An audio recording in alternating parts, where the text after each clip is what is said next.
I'm Ángela Ortiz from Sci-fi Online, and here I am with the director, Lorena Villareal, right? Melina Matthews, who is the star of Silencio, which, you know, I enjoy sci-fi stuff. This one was really interesting. You really didn't know what you were getting, and I was wondering, if you had a stone, like what's in the film, what would you do with it? So this was a question from another one of our interviewers as well. The question is, if it's within the 24 hours of the movie, what would you do? Or if the stone gave you power, like just to resolve all the problems in the world. But so what are we? No. It's limited time. It's limited and you time. can only use it to save someone you love. Okay, so in that case, because I kept saying like I wanted to end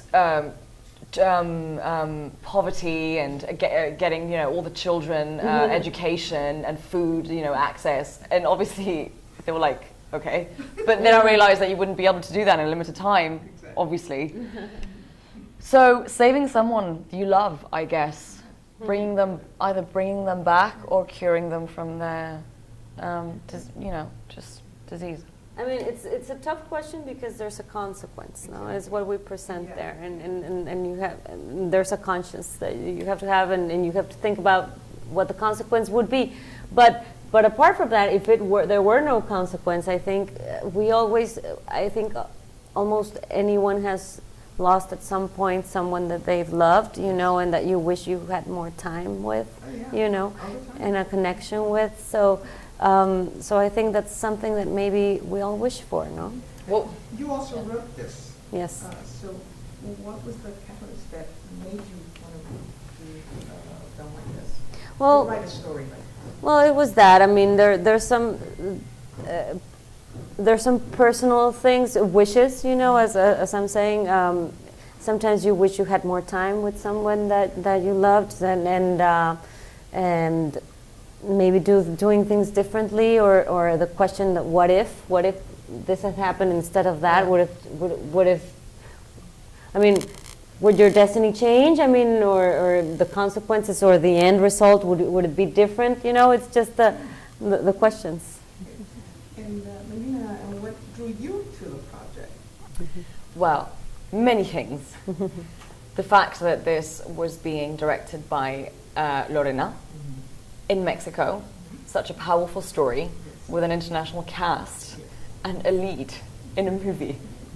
So it all in English and in Spanish. So it was just like it was written for me. I said I need to have this. I need to get this part. So that was just these all of these elements drew me to going to Mexico and meeting these amazing talented people. John Noble?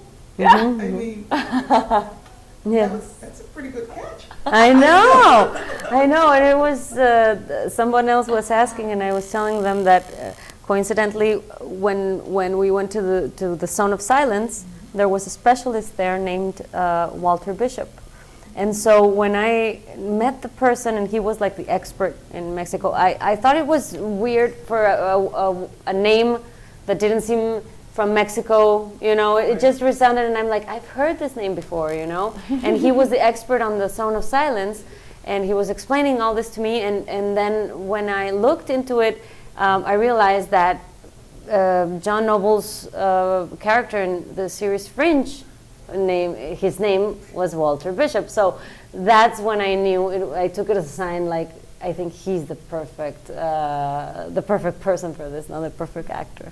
Yeah, he's I'm a fan, of course. And he's why wouldn't you? Yeah, it's amazing. So that's fantastic. This area in Mexico, was this an area that you were familiar with when you were growing up? No, not at all. I've never heard of it. So it was very new, and I was surprised that how can I not know about this place? I mean, if it's so close to where I live or where I grew up, no? And so I was curious, about that. And so I think a lot of people are not aware of the place, and I think hopefully after this movie it'll create more awareness that such an amazing place exists, in the north of Mexico. Yeah, and it's not too bad. So congratulations, you guys. The film's coming out this Friday. Yes. Yeah. And much success, and I hope to see you guys working together again. Thank you. And I hope you interview us again. Yes. You Thank too. you. Thank you. Gracias. Un placer. Gracias.